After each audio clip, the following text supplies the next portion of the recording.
कर्नाटक में हिजाब पर जारी तनाज़े के दरमियान जनूबी दिल्ली म्यूनसिपल कॉरपोरेशन की एजुकेशन कमेटी ने अपने महकमा तालीम के अफसरान से कहा है कि वो इस बात को यकीनी बनाए कि कोई भी तालिब इल्म मजहबी लिबास में स्कूल में ना आए।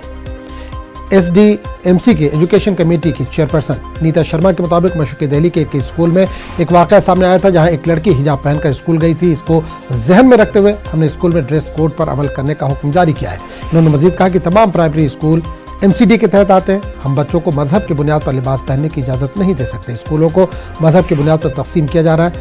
नीतिका शर्मा के मुताबिक तलबा को अपने लिबास पहनने के अंदाज में यकसा नजर आना चाहिए, वरना इनमें अदम मसावात का एहसास बढ़ेगा। शर्मा ने डायरेक्टर एजुकेशन SDMC को खत भी लिखा है।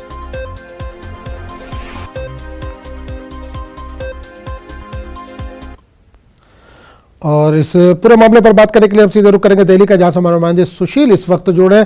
सुशील, कर्नाटक में हिजाब का मामला भी खत्म नहीं हुआ है, कोर्ट में सुनवाई तो मुकम्मल हो चुकी है, लेकिन कोर्ट ने अपना फैसला महफूज रखा। लेकिन इस दरमियान दिल्ली से भी खबर आ रही है, यहां पर भी इस तरह का मसला कुछ शुरू हुआ है और गाइडलाइन भी स्कूल की तरफ से जारी कर दी गई है।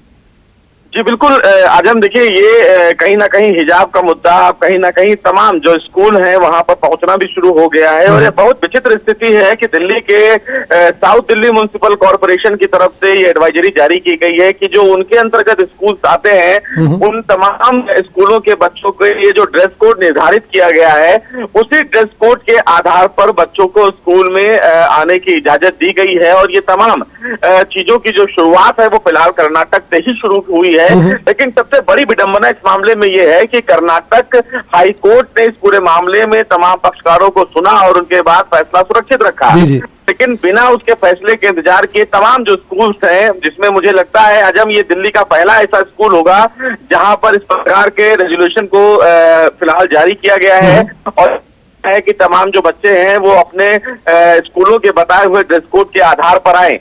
बहरहाल ये कहीं ना कहीं एक बड़ा मुद्दा जरूर बनने वाला है, क्योंकि दिल्ली में अगर इस प्रकार की चीजों की शुरुआत होगी तो दिल्ली में बहुत सारे ऐसे स्कूल हैं जो फिलहाल इस श्रेणी में आगे उतर भी सकते हैं। इससे में देखना बेहद अहम होगा कि अभी फिलहाल विरोध का असर कितना और बढ़ता है।